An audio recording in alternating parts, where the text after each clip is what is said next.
everyone seems to have at the minute. We'll do this press conference in two sections. So the first part will be to reflect on today's game, and then we'll do a second section to preview our game against Manchester City. Look how nice it is, isn't it? It's like an actual theatre. It's good. Look at this place. Wowzers. Yeah, I mean, it's unfortunate I have to start with that because I thought we were absolutely excellent, but we'll go back to that in a second. I'm a big fan of VAR. I don't know where that one lives today because I think VAR's reffed the moment when the referee and the linesperson have got amazing views. They've clearly made a decision. All their experience and years of doing it goes out the window because they'll find contact, and they're going to find contact. They find contact in virtually everything. The amount of contact in the game we all know, or for me, not everyone, is alarming. Anyway, the lack of contact, the favourite penalty when he stood on his toe, and, I don't know whether he wrote, you stand on your toe in a queue to get on the tube or whatever, you don't fall over. But anyway, apparently that's a penalty nowadays, so we all know about that. So my question is more about where's the line between trusting the on-field moment and the referee's instinct and what they're doing? And part of the VAR for me, and many people probably won't agree because they'll say there was contact. But if I'm the person in the VAR room, I'm looking at the referee's position as well. I'm looking at the linesperson's position. What view have they got? Because they're actually there live and it's live action. It was perfect today, in my opinion. The referee's view from the reverse side, the linesperson's view from the front side, it's the perfect moment for them to be allowed to referee the game. Just have the view on at the end of the first half, and Anna was getting his shirt pulled in the penalty area back to the rescue. Did you have a chance to see that? Yeah, they said they were pulling each other's shirts, so I'm not going to go into everything. I'm a big fan of VAR, but it can't, that's my point, it can't be refereeing every moment.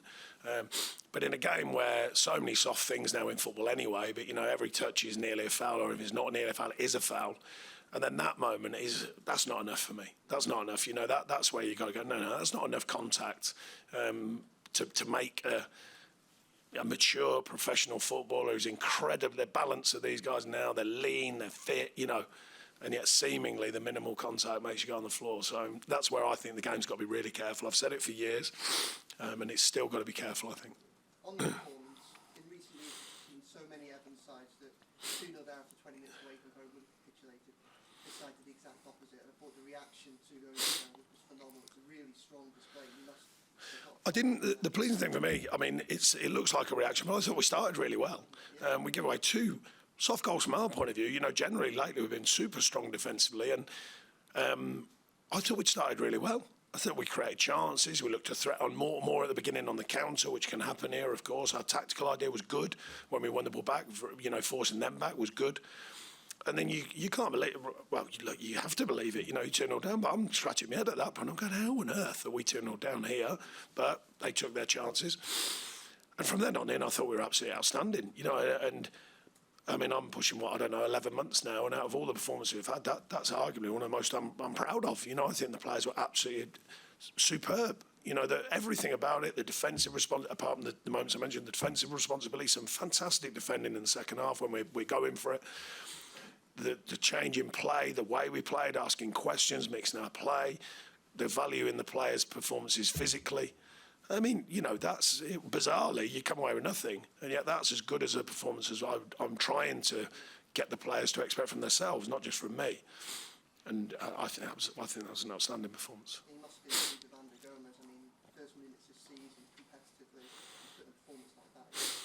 Yeah, very pleased for him. He's had a real tough time with it. I made it clear when he came back to us about in pre-season, I wanted him to be part of us and what we do.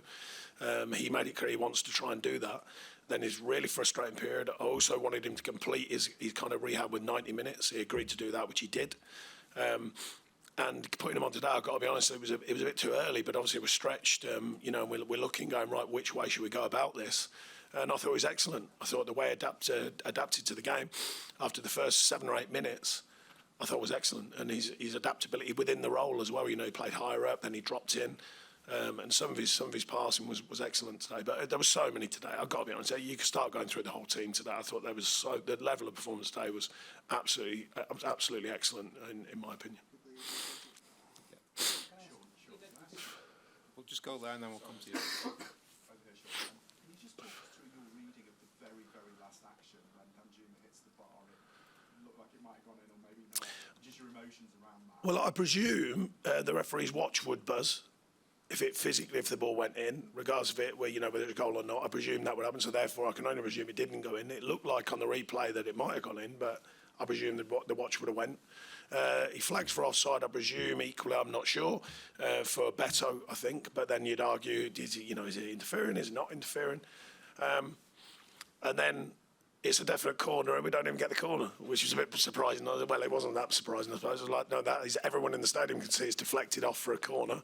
We don't get a corner. So, anyways, that's the way it goes. We just hope over a season it balances up. Sean, I just wanted to ask, the goal that gets ruled out, do you think you'd get something out of the game if that's...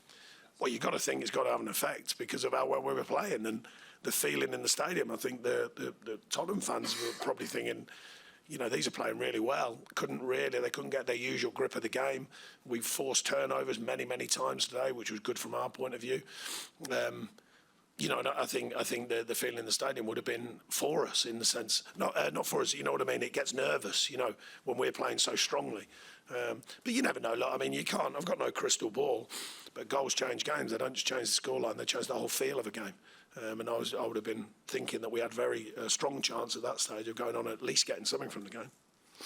Excuse me, I've got terrible. Okay, we'll move on to the Manchester City press conference.